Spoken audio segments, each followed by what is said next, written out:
All right, everyone, welcome to the Elevate Your Equity podcast, where investors with a special emphasis on couples begin, continue, and deepen their journey to financial freedom together using the powerful vehicle of real estate investing to do it. Today, we've got an excellent, awesome, super experienced guest on the show, Andy McMullen.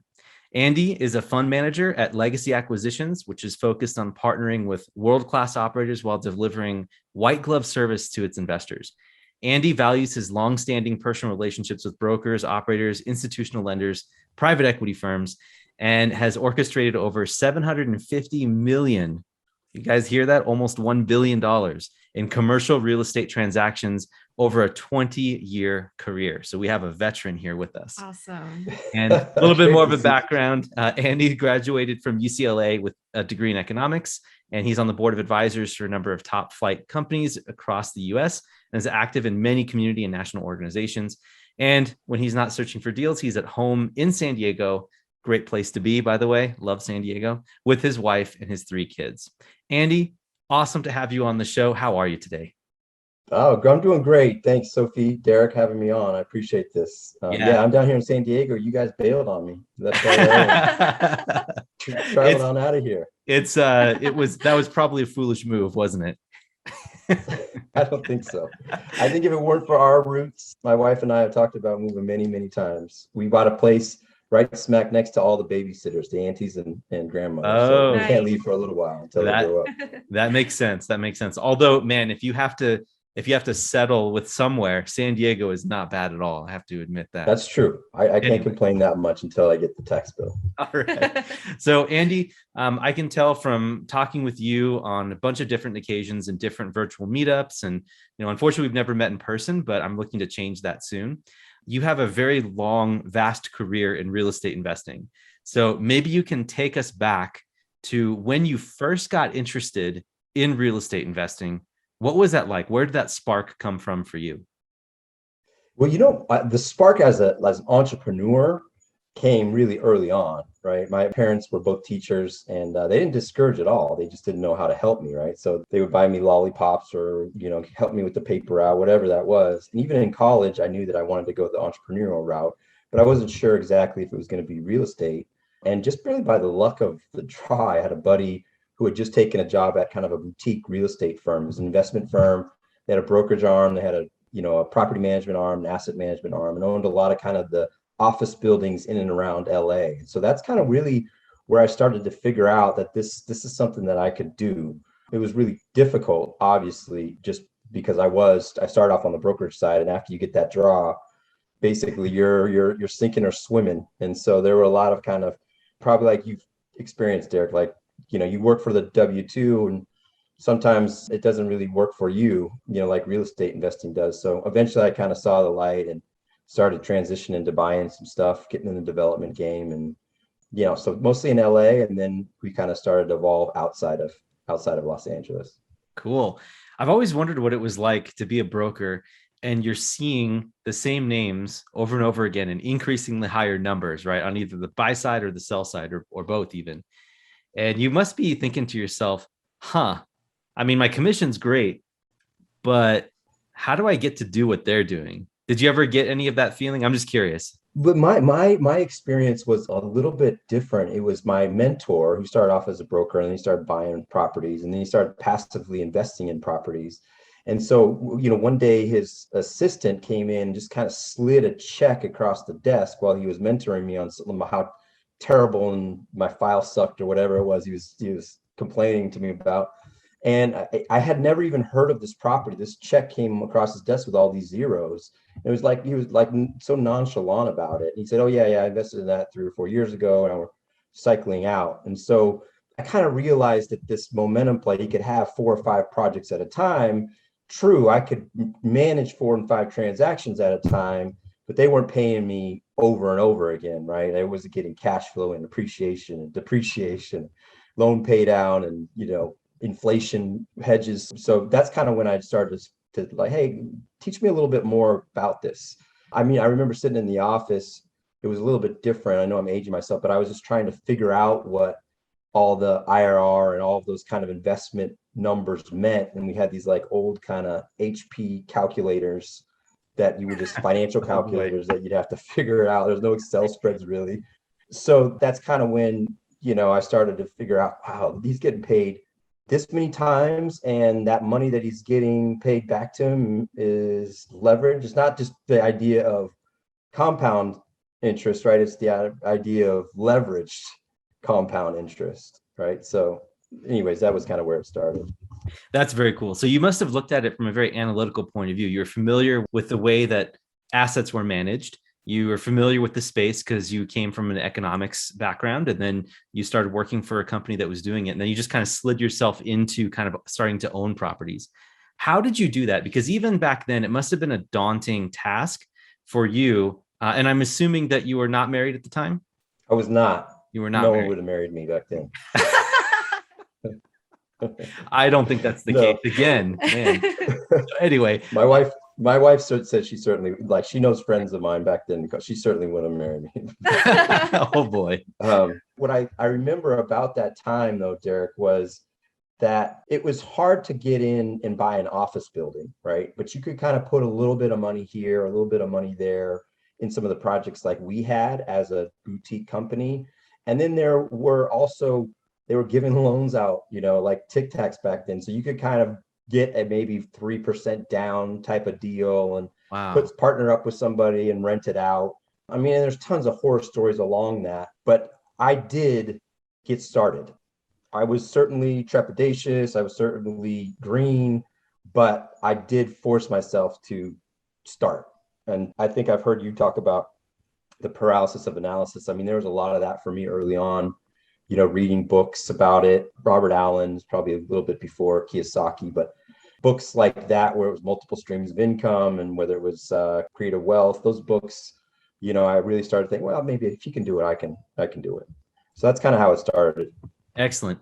Now, normally we would talk about what type of conversations would be happening at home with your spouse when you started investing in real estate. But since that's not applicable, what I wanted to kind of bring attention to is a situation that many of our listeners are probably in right now, which is they're working full time. They know they want to get into real estate, or at least they think they know that they want to get into real estate.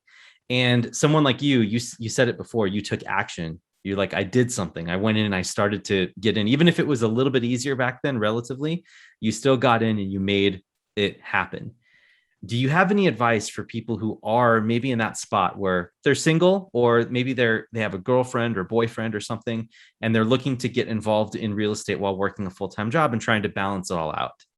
The most important thing, and I look back and didn't realize it at the time because I would ebb and flow with how important relationships are and how important networking is and how important staying in touch with people and trying to figure out a way to help them. So anybody that's involved now, showing up, right? That's pretty simple. Now it's much more difficult for others. I realize, not everybody's as charming as you and Sophie are, Derek. So some people have a harder time, showing up to networking events and getting out of their kind of comfort zone, right? So there is that part of it. Now, the good news is that even if you are an introvert, there's so many things that you can do to contribute in real estate game. That could be analyzing properties. It could be working on the back office. We're as a tweener for us, for our company in that kind of 1 to 2,000 units, there's a need for a lot of different moving pieces and just require all charismatic characters like you two. By the way, just because my wife's not here doesn't mean that I can't air some dirty laundry about what she had to put up with. Yeah, well, that's all right. We're going to get there. Yeah, I was going to ask, okay. How far along into your journey did your wife come along, and, how has she been influential in your overall success? We met through a friend. I was in, I guess that would have been about 2003-ish, 2005. So very early on in my career. I think I was just starting to get into a little bit of the development and kind of transition a little bit out of the brokerage. She was with me for a while, and she got to see firsthand about some of the suck, like not the best. You coming into a property in which, you bought this rental, and now she sees that the tenant that we just kind of had this rental for, many, many years just destroyed it, right? Like I subscribed to that. I fell into that kind of, it was probably late 90s, early 2000s, where they said, hey, why don't you just get like a handyman as a tenant in there? And then you just give him a little bit more of a break in rent and he'll fix all of your stuff for you, like he's going to do all of the repairs, no problem. And so after a couple year lease, the place is destroyed. And now in order for us to get tenants out and release it or sell it, we've got to put a lot of money into it. So that was obvious a lesson. So, I'm sure many times she thought I was an idiot, but I just told her, hey, look, there's the book that I read, dear. I think that's an awesome story. I was just going to interject there real quick because I've had this happen, and it's not a laughing matter, but I mean, looking back, it is. But I know someone who had a contractor that was living in one of their units, and because they were a contractor, they got in a dispute and there was an eviction involved. And unfortunately, because there was a contractor living in the house, they know how to mess things up. So they really did. So they went to, Home Depot or Lowe's and bought some of the instant concrete stuff and flushed it down the toilet and then started snipping wiring in the walls. Just crazy stuff. So it was a really big thing. So just wanted to add that coloring to your statement that, Well, I will say we had a story similar to that when we probably had this family had been there for, it was 5 years. I think it was a duplex, and we were treating them well. There was an older elderly family, like one of them was a contractor, and we've given them kind of a break on rent and really tried to do what we could to help. But eventually we decided to sell. And when we decided to sell, obviously everything changed, right? That had been their home for 5 years. And so I wanted to be really respectful and, hey, look, I'm going to give you 120 days, but I really need to get this set up because it was the market cycles, et cetera. And we need to do some work. And they waited till the last minute. And, I was trying to push them. I was giving them incentives, even monetary incentives. And when I showed up after they had left, they had torn down all the cabinets, put them on the floor. They had kind of the garage, they had kind of just trashed in the back. They'd kind of pulled apart some of the sink tile, So anyways, I'm sure your audience couldn't care less about this stuff, but I think it is interesting lesson that as good as you are, and you can control that part of it, there's no telling that's not good enough, right? You really have to monitor it well, because if you don't, and I think looking back, we didn't, it could turn into a disaster. And even if you do everything right, there's no guarantee that it won't, right? But you can kind of set yourself up for a better probability that good things will happen. Yeah, thanks for sharing that story. Very important that people understand that, every time we talk on this show with other investors, it's generally about successes, generally about how things turn up well, right? But just as evenly, sometimes things don't end up well, right? Like you get these stories, which is really fun to be able to tell after the fact, but it's not so fun when you're going through it.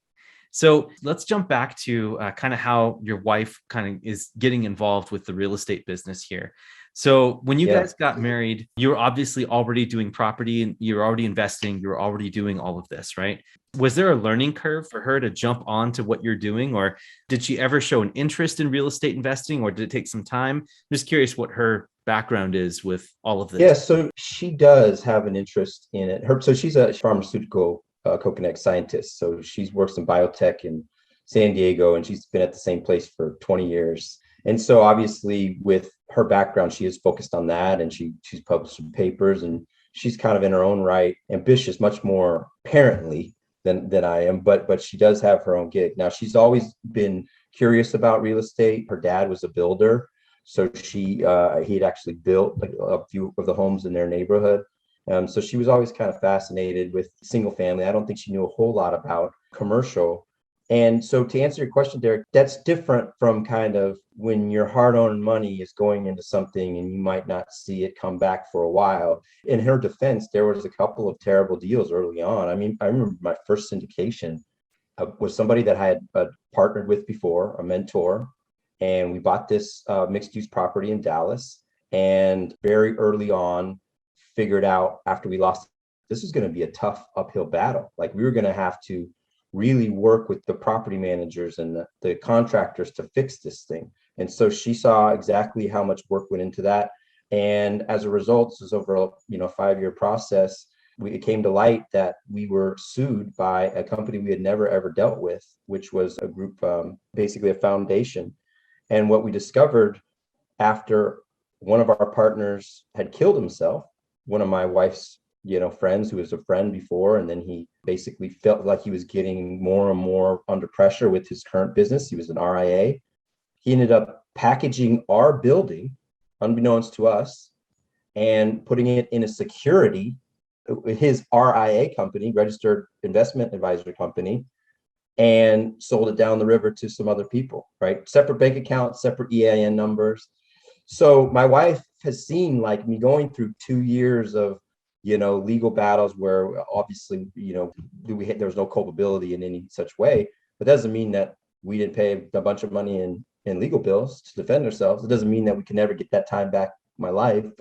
It doesn't mean that there's probably days where I was a little bit cranky and she put up with that kind of stuff. So in any case, whether it's her or me dealing with these things, as you guys know, you're in it together. Now you can communicate better, on some deals than other deals, but overall, you're in this together. So there have been many times where I've wondered why she's even signed off on any of my deals, but luckily she has, and we've got some wins too.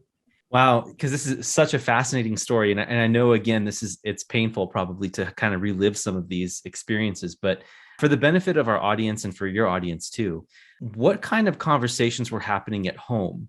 Were you guys dealing with this on kind of like a logical, so you're saying, well, once A happens, then B happens, or was there emotion injected into this? Like, why are we doing this? Or was there a mixture of both? Can you talk to us a little bit about how that? Yeah, when I think back, you might get me choking up about her, right? Because the way that she handled it, like it was, I was on the phone with attorneys, and my other partner who I brought in to introduce into this deal, right? So I feel responsible for him and his family. But yeah, she was very, very supportive. I mean, like, I think she kind of understood that this was one of life's this is the suck of life, right? You're going to have, and the only way that you can kind of get through these things is if she's able to support me. And I think that she felt deep down that eventually, because I do work hard, that we would kind of be able to pull out of this. And I think that she's deferred to that kind of opinion that we would be able to pull out of this. But if you were to give her a lie detector test, I'm sure when she lay her head on the pillow at night, she'd be wondering, like, we're just paying attorneys for no reason. We own a property that we don't really own, or we might own.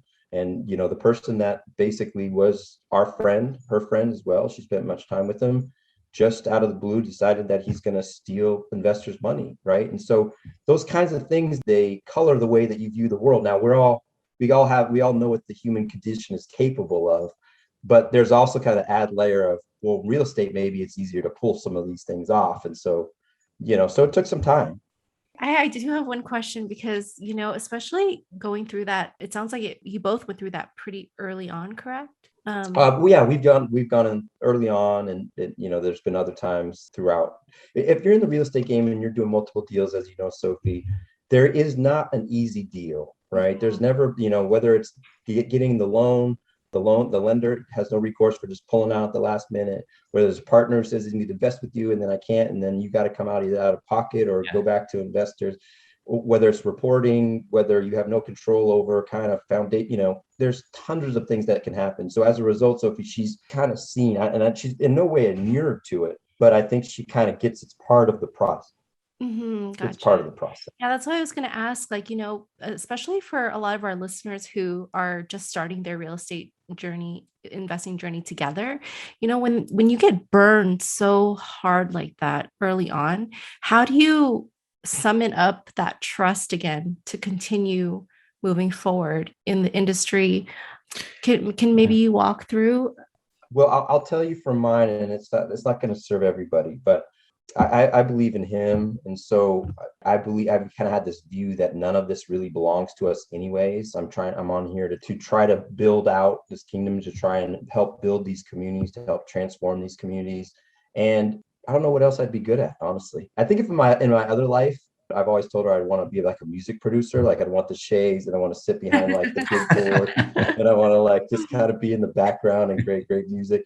Yeah, I mean, I know that's kind of a glib answer, Sophie, but like you guys, right? Every single person that's listening to this podcast has had something. Maybe it's something that they've never even revealed to anybody, but they've had to figure out a way to kind of push through, right? And there might even be a mentor that said something to them at some point that was that extra fuel that they needed without that person even knowing. So I think just as humans, we're resilient beings if we decide that we want to be resilient beings, because there are many opportunities for you to take the easy way out. I liken it to my son. About my son, who's a relatively disciplined guy, but he can get in these kind of moods, right? And I always tell him, look, it's so much easier. It's so much easier to be grumpy, right? You sit down, you don't have to do anything, right? But to be happy and to be upbeat and to move forward, it takes effort. And so I think the more and more you can kind of get in that habit, it does become habitual after a while. Not every day is great, but there's some propulsion, Yeah. if you know that's part of the process. Yeah, totally get it. Eventually it becomes a part of you, that positivity. Now, as you guys were going through this, right? And maybe even, we can start to use this to jump over into other stories or other different properties that you guys invested in.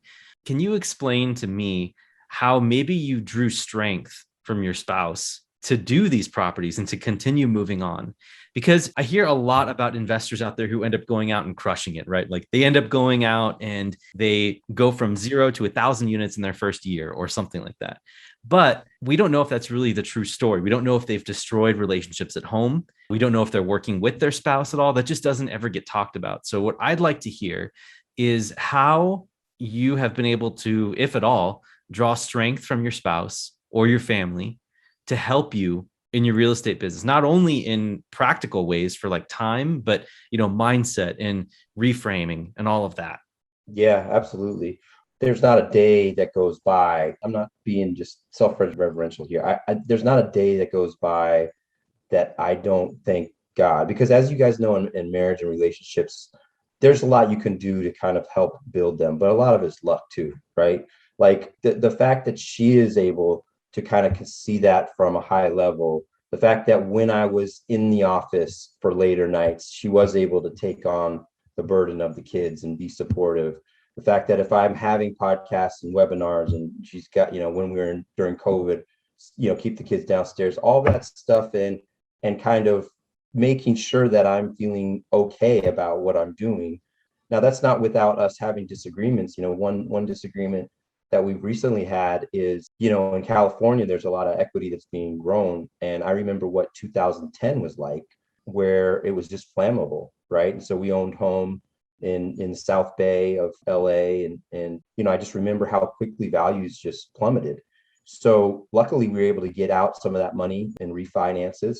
And before that, and we were able to put that in a couple of other things. But I think about that now, that too often people are keeping all of this equity in their homes instead of being able, and it's worth nothing, right? The equity is worth money, but it's not delivering you any additional money. Whether your property goes up or whether it goes down, it's not delivering you any other returns. Now you pull that money out, assuming you've got your 80% in, whatever that is, your 80% loan, 20% equity, you're pulling that money out.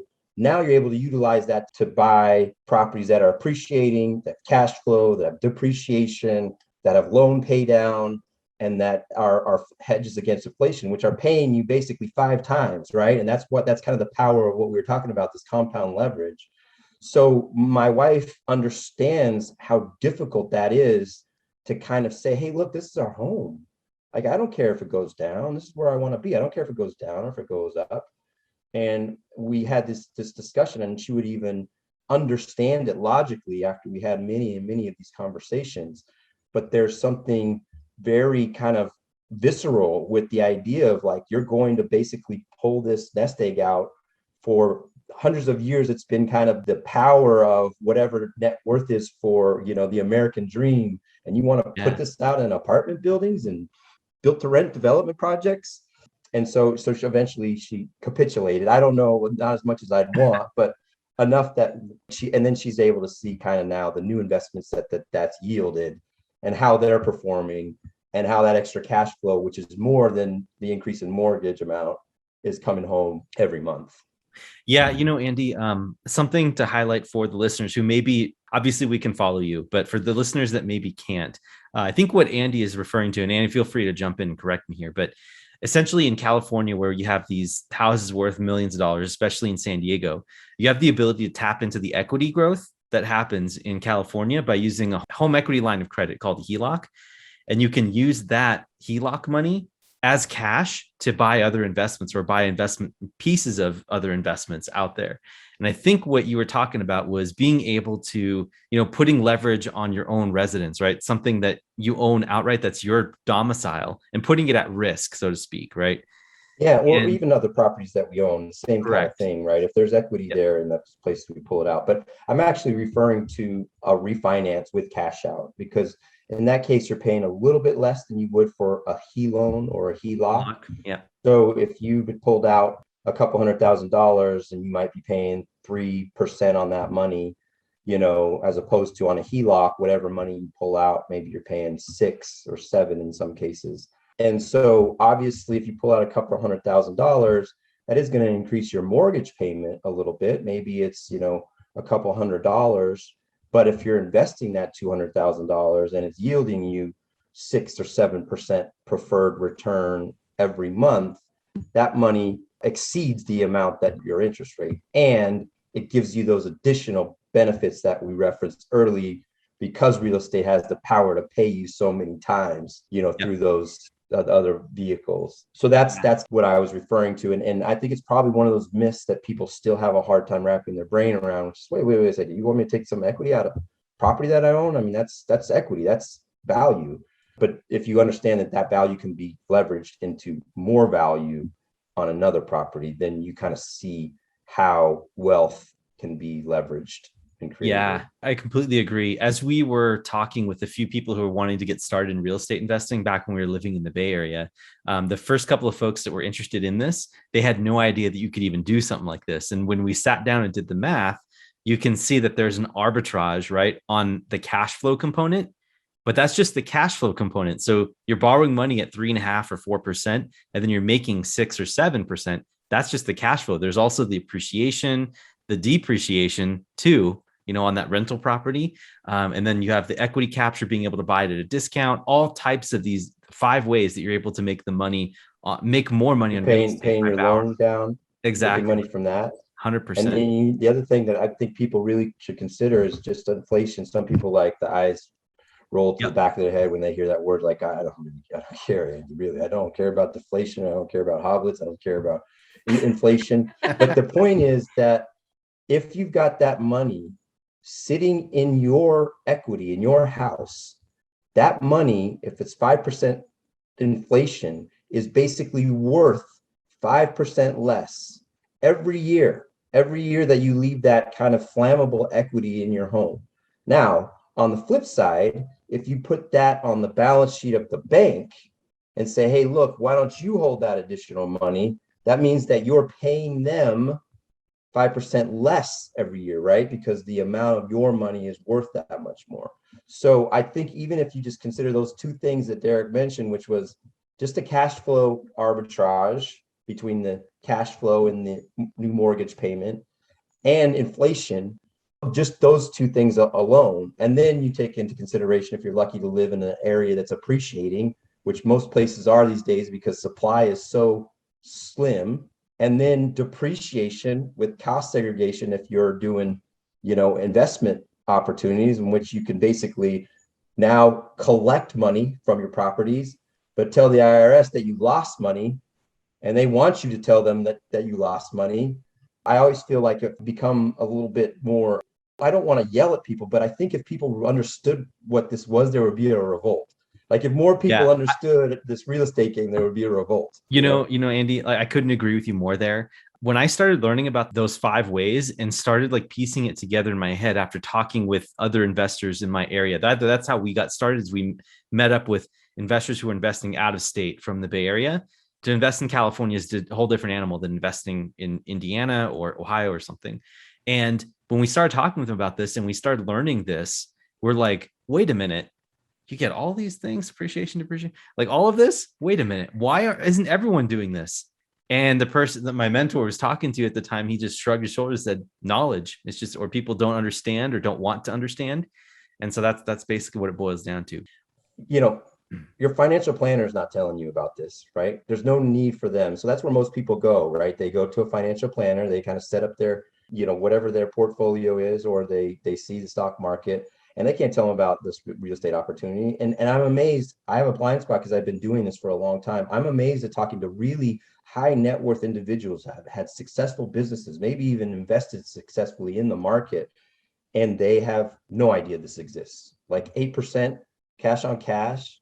What's the beef? There's something going on here. So anyways, I just want to reiterate that. It sounds, because we're in these circles and we hear these podcasts, it sounds, but if you take it outside of this world, way too many people are not educated about it. Yeah. And then you start combining it with 1031s. It's like, oh my goodness, like it's even crazier. But in any event, what I wanted to ask you was, let's go back in time. You were looking to get some of that money out as a refinance in your house. There had to have been a conversation there. You used the word capitulated. I'm sure there was a discussion though, right? There was something that was going on there. Like, was there a point in time where your wife kind of had like an aha moment, or was it just kind of like, oh, okay, let's give this a shot? It was like kind of a tolerating thing. What was it that kind of turned the corner? Do you recall what that was? This, my wife and I, we do not fight very often, and we not disagree very often. I think, we have, kind of differences of opinion but we're usually able to resolve them very quickly. And there's times when my wife was, she would really dig in. Like, she wanted my kids to be going to a private school and a Catholic school. That's where she went. And I said, no, my kids are not going to a private school. I remember what those kids were like.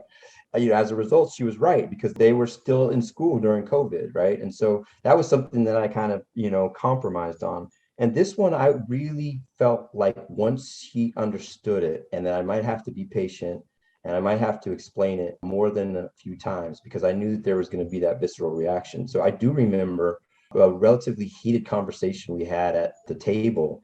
And, her thing was like, I think you're right. It makes sense to me. I had her listen to a couple and read a couple of things. Who is really good on this is Keith Weinhold, if you guys haven't heard him. Yeah. But, she listened to it. She talked to our mortgage broker, who was a family friend, who would kind of agreed. And over time, I think she was able to kind of conquer that emotional disconnect, because I think even as she was signing it off, she still felt a little nervy about it. And I said, well, look, let's hold off on it. She said, no, I know it's the right thing. So there was this amount of time. So basically, compromises, we pulled out some of the money that we were going to pull out. We left there for the increased amount of interest payments, so that we could basically, bridge that gap. And then I had a certain amount of time to get us in revolving investments. It sounded like she took the time to educate herself and really like started to check the numbers. And I don't want to say that she didn't trust you, but she wanted to like verify that for herself. And there'll be also times like I put an investment in front of her, 3 weeks ago, and told her the address, and she said, okay, that sounds good. So it just kind of depends on what it is. I think this was coming to the nest, right? Sophie, this was like, this isn't just Andy out there in the woods shooting buffalo. This is like, he's trying to take our nest out into the woods and see if he can kind of go hunt buffalo. So that's kind of why I think it became a little bit more. So it's not like you're trying to literally put contractors in one of your duplexes you own and then take it away from them in 5 years. Right. This is another time she just looked at me sideways. I went to we had a property up, actually not too far from you, off of where you were in Brentwood, off of, I think it was Barrington. Mm-hmm. And it's like a, apartment condo building. And I had this contractor I'd used many years, and I'd given him just the first part of his draw. He did the work. It was good. Then I gave him the second part of the draw, which was like the chunkiest part of the draw. And weeks went by and no word from him. And then I finally got a picture that he sent to me, and it was him in Mexico, basically. So I have to tell my wife, hey, look, this money that we've got, we're going to have to pay another contractor in order to get us back to where we were. And she was great about that. But those are the kinds of things that happen, that you're not going to be able to hide from your wife. Of course. You're not going to want to do that. That's the best advice. I was going to ask you, Andy, obviously you guys had a little bit of disagreements in the beginning, and it took some education, and it was a process, right? Can you guys fast forward to where you are right now? Obviously, you guys have thousands of units under management. You guys have done almost $1 billion worth of real estate, which is super impressive. But it's a long time, man. It's not that. Oh, yeah. I mean, that should be more. But in any event, you guys have done a lot of business together as a husband and wife, right? At least everything crosses your household. You look at it together, you talk with one another.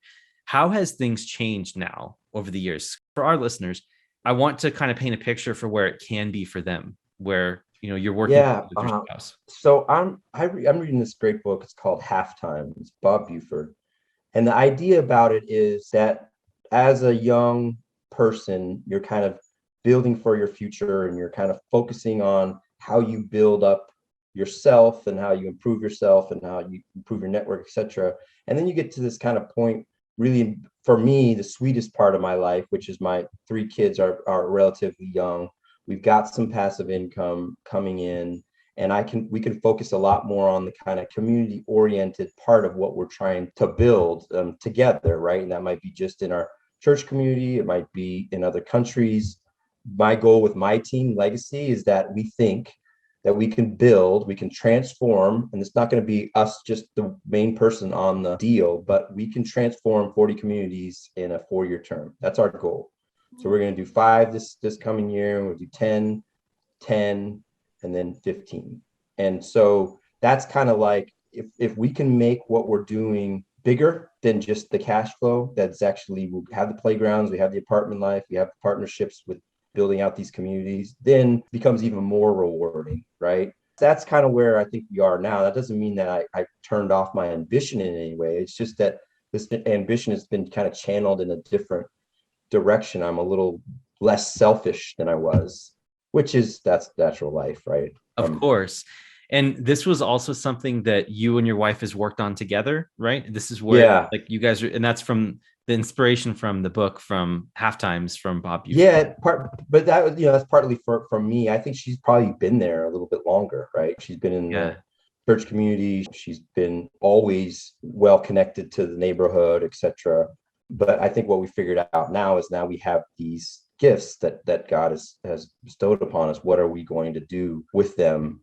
It's not necessarily about bigger and bigger and bigger, but maybe we can give more and more and more. So that's kind of something that we're collectively discussing consistently. Oh, that's so cool, Andy. So inspiring. I'm just so just in the zone listening to you speak. Good. So great. Now I have a 2-part question. So you mentioned legacy. Now, that's the first part. The second part is, can you kind of give us a sneak peek into you and your family, you and your wife's daily morning routines? And then again, to kind of tie it back to the legacy part, how are you either subconsciously or consciously modeling certain ways of being for your 3 kids? Yeah, that's such a good question. And if you met my 3 kids, you'd say, "Oh, Andy, you're good. On your 10-year-old, you've done a pretty good job. Your 4-year-old, you've done a pretty good job. She's still relatively pure. Your 7-year-old, man, she could be, maybe she's going to be your CEO, but she could also be in jail." So I don't know how we're doing with our parenting, honestly. Andy, this is going to be really fun to listen to in about 10 years, isn't it? Yes, exactly. Totally. I'm so excited about having that. This is out there now. But yeah, so I'm really big, Sophie, on morning routine. I think that's something that I really focus in on. So first thing I do is I bring the wifey your coffee, let her help get the kids up and going. I do what I can, obviously. And then I kind of start in on my morning routine. And I don't know if you guys have ever read The Miracle Morning, but the idea of it is really just kind of exercise, reading, writing. Writing for me is kind of where I'm able to break away all the kind of chaff, all the stuff that's been kind of, floating around that I just need to direct and channel in the right way. And so that's probably been the most important thing for my morning routine. Then I read the Bible. So that whole kind of 2-hour, window from 5:45, 7:45, that's pretty important for me. And I know you guys will have a question later on, what is something that you would emulate, or maybe something I wish I would have done earlier. Yeah. That's probably one of those things. Awesome. And my wife is, she's used up helping getting the kids together. She does have some of her prayer, and then she starts on her day either at the office or at the house. So both my parents were teachers growing up, a small town. I think I got some gifts from them. I got some of their special parts as well. But I think the one thing that I do remember most is just watching how they interacted with other people, right? My dad was a basketball coach. The way that he kind of treated his guys, the way that he cared for his guys. My mom was always involved in the community. And so, there's certainly a lot of teaching that goes along. But for me, it's more about kind of those like in between moments, is that where I'm able to kind of talk to them about how these things that they see have revealed themselves to them, because it's very hard sometimes for us to think this is a 7-year-old that's looking at it this way for the first time, right? And so I have to learn to be a little bit more patient about, I got to have a relationship with this. I want her to be human. I want her to listen, but she's also seeing like, this is my world, right? That I'm going to try and build it the way that I want to build it. So my wife and I have been really conscious lately about kind of trying to give a little bit more room for them to grow. That doesn't mean there's not punishment. It just means that the reasons for those are a little less harsh in the way that we present them. That's awesome. I think that's a wonderful thing. Always keeping the legacy in mind and just knowing, I mean, your kids are pretty young right now, but giving them the creative license to be able to do what they want to do and trying to discover those gifts. I think that's really cool, is to let them explore a little bit and find out what that is, so that somehow they would either find their way into their own business or maybe even taking over yours. Yeah. The family. It's funny. We started playing Cashflow with them. Yes. Awesome. And my boy, he loves it, right? He's like, oh yeah, he's like calculating the percentage of the return and all that. Wow. and my girl, she just waits for when she can have the next baby. She's like, oh baby, baby. Such a deep insight into their personalities and their desires, right? It's totally like it's the boy and the girl. It's just the differences are just so vast. It's crazy. So question, how do I get the boy to talk to Sophie about the how do I get your son to connect with Sophie to learn about about Cashflow? Go Cashflow. It's so fun, Sophie. Oh, you guys haven't been able to get into it? Oh yeah, we have. I just think that it's really cool that your son's into calculating the numbers and about the cash flow. Yeah, I probably need to learn how to calculate numbers from your son. Yeah. I think back, I don't know that I was always great at that either. It was just kind of one of those things that you just kind of, you figure out, right? So, and that the good news is that's not all that you need to do, right? You can flourish doing everything but that if you want to. Of course. Yeah, absolutely. Well, Andy, this has been fantastic. I think I've had such a blast chatting with you on this podcast with you, but it's coming next, right? Our final segment before we start to shut everything down here is the rapid round. And so I think you know what questions I'm going to be asking, but I think so. Yeah. Yeah. So I'll let Sophie go ahead and take care of this. All right. So the first question is, what small thing do most people not know about you? Some people are starting to see, but they probably don't know how competitive I am about like ridiculous stuff. That drives my wife crazy. Just like stuff like, driving home from church fastest, or like Rubik's Cube the fastest, dumb stuff like that. And so in many cases that served me well. In other cases, like I'll get off on the off ramp and then I'm just trying to win while I'm on the off ramp and I need to get back on the road. Right. So that's probably one of them. That's so funny. Just disclaimer, not all California drivers are like this. Yeah, exactly. Next question is, what is your favorite family vacation spot? My brother has got a place. Have you guys ever been to Lake Arrowhead? Oh, I've heard about it. Yeah. It's like a totally different place. It's 2 hours from here. My wife and I like to travel. We've been able to travel a lot less. I've had to travel from business, and I've obviously been to some wonderful places. But as you guys know, living in LA and San Diego, there's a lot of people that would consider that a vacation spot, right? So in your vacation, you want something completely different. And so Lake Arrowhead for me, with mountains and the lake and fishing or skiing or, water skiing, and just a place. My 3 kids are right sandwiched in ages in between my brothers too. So we always have a fantastic time. Oh, cool. You don't get to always choose your family, right? But we really lucked out, and we all get along well. So that's probably my favorite place. Excellent. Yeah, that question is kind of self-serving, because since we don't have a home, we can now get the best practices from all of our guests to figure out where to go. And so now I know where to go next. So yeah, you should. It's really fun. And how do you like to unwind and restore your creative juices? Yeah, I know this probably sounds pretty trite. I do love to kind of hang out with the kids when I've got time to unwind, but I also I play the piano a little bit, so that helps me. I'm kind of a little bit of a cinephile too, so I like to watch good movies, old or new. Cool. Okay, I'm gonna sneak in another question. What's your favorite movie? Ooh. My favorite movie is probably gonna tell a little bit about my personality, I guess. It's Goodfellas. but Audience members, take away what you will from this. No, but you know what I love, Sophie? I love some of the old movies, even from the 40s. Like, I love film noir. I love some of the stuff from the 70s, which was like Nashville. If you think of that movie, like you keep waiting for things to happen, but there's just like real life kind of nestled in between. Charlie Chaplin, I like all the old good stuff, and there's so much good stuff. My kids finally have gotten into Abbott and Costello. I don't know if you guys know. Oh wow, yeah. Oldies. But the old, who's on first bit? My son still laughs uncontrollably. I thought you were going to answer that question saying Avengers Endgame or something like that. Oh yeah, gosh, man. That's his. Yeah, he can watch that. Oh, is that yours? That's my jam. But that's your jam. My son still thinks that's the best one. So. Oh, it's great. Fantastic movie. It's a two-piecer, so people that are. What about you, Sophie? What's your favorite? Any recommendations? This is gonna. I think I know what she's gonna say. This is it's gonna make me sound so girly, but I can watch Bridget Jones's Diary over. Oh, my wife loves that movie. No, she loves that movie. I get it. I was gonna say for her, The Little Mermaid or Lion King. Oh, I love Disney movies. Oh too. yeah.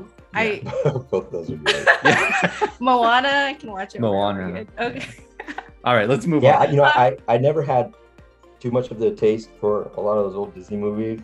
Because my brother and I were watching, other stuff but when my kids came along and Disney Plus, it seems like there's just so much incredible stuff on that. Yeah, there is. Yeah. But I can actually sit and watch movies with my kids that don't make me want to throw up. Like some of those like YouTube things, like watching them watch other kids watch somebody playing video games. The reactions. Yeah, react videos I know. For sure. Anyway. All right, Andy. So what book has had the biggest impact on you and why? And this is going to be outside of Rich Dad, Poor Dad and the Bible. Yeah. You know what book I've recommended? I want to give a couple actually. Mm-hmm. The Hard Thing About Hard Things, and I would say Principles by Ray Dalio. Oh, one of my favorites. The first one, by the way, was by Ben Horowitz, The Hard Thing About Hard Things. And that's kind of like if, a lot of books are about how you don't break your business, but that's a book like, let's say I've already broken my business, now what do I do? And the book that we're really trying to, we're trying to have, I've got all my employees with it. It's called What the Heck is an EOS by Seth Wick. You guys know that book, Gino Wickman? Yeah, Traction. He wrote Traction. And so this is kind of more of like a practical approach, like how do you implement an entrepreneurial operating system, everything from how you run a meeting to what KPIs you need to look at, like how you have to take accountability, but you can't keep these divisions separate. They got to be integrated. All that stuff I think is so rich. So I would recommend, that would be my one recommendation if I could have one. All right, last question, Andy. If people wanted to emulate your success, what's the first actionable thing that they could do to follow in your footsteps? Yeah, so I mentioned the morning routine, which I think is big for me, and that's part of the reason because I think people tend to get in their head a lot and kind of, like you said, Derek, they get in their own way, right? And so if you can get all that stuff out of the way in the morning, then I think you're a lot more intentional and productive with your day. And that doesn't mean necessarily working 12 hours a day. It just means figuring out what those three big things that you want to achieve that day and moving those forward. Then after those are done, you can move on to the next three, but really not without fear attacking those things that need to get done. And the other thing I think is just networking, right? If people would start earlier and kind of really double down on the fact that these relationships are going to be what make or break you down the road, I think more people would do that. They can't see it, right? Sometimes, we talk about, I have to see it to believe it, but I think we think it should be the other way, right? Mm-hmm. Let's believe it. And we know that it's not going to be clear right away, but it will start to come in focus. So let's keep moving forward. Yeah, for me, just a side story on this, the W-2 mentality, it nailed into my head that you had to do things on your own. Like from school and college, you take tests on your own, you do projects on your own, you do all of that, right? And I dreaded working with people because it was like I couldn't control what the other person was doing. And if we both shared credit for something, well, I just had that scarcity mentality there. And I think that being a real estate entrepreneur or an entrepreneur in general, you have to work with other people. That's just the way that it is. And real life is about networking and getting things done more efficiently by people that can do it better than you can quicker and things like that, right? And so I couldn't agree with you more that that is one of the most fastest ways you can accelerate by controlling your own time and getting control of your own saw, sharpen your own saw, which is your own mind, and then working with other people who can really help make it happen, help you find the right tree to cut. That's it. That's exactly it. And you'll see it, especially in our business, right? Those ones that are really good at working with other people, those ones succeed. Yeah. So, Excellent. So with that being said, Andy, how can people, our listeners, how can they get a hold of you, connect with you, and learn more about what you do? Yeah. So our website is legacyacquisitions.com. People want to get on there. And I've got a couple of tools that might help other investors, kind of a passive investor spreadsheet tools, kind of with what they want to do and how many units would take them to get there, how long it would take them to get there. And then I've got a really kind of deeper dive into underwriting there. And then we've got a lot of additional resources, like you guys have all this massive content from, podcasts that you've been on. And, my partner, Ruben Greth, has got all of this capital raising knowledge. So those are things that I think could help people. And then I'm on LinkedIn, and if you catch me slipping from networking, you call me on it. Absolutely. And I have to say too, for the folks out there, please do find out more about what Andy's doing. He's doing some great stuff, making a big impact. And you can tell from a conversation here, really, really down to earth, easy to talk to. And this is what multimillionaires look like. Mm-hmm. It's just really, and thanks for being a good example. Appreciate it. But anyways, so thanks again, Andy, for coming on. And thank you also for the listeners for listening to this podcast. And we want to hear more from you as well. You can learn more about us by going to elevateequity.org. And we have podcasts, blogs, our book, everything. Our audiobook is up there too. And then you can listen to other podcasts with excellent guests, just like Andy. No one's quite like Andy. He's his own, he's his own animal, but but you guys get the picture. And so we want to interact with you. So please, wherever you're listening to this, like, subscribe, comment. The more that you interact with us, the more we get into the good favor of the algorithm gods, and we can get more exposure to more people to hear more about what it's like to invest with your spouse, starting up investing, and hearing from people who have done it before and been doing it for a long time. So once again, Andy, thank you very much for coming on. Oh, I love being here. Thanks for having me on, guys. Yeah, it was great. We had such fun time. Yeah, amazing. All right. That is the Elevate Your Equity podcast. And this is Derek. And this is Sophie. We're signing off for today. Thanks, everyone.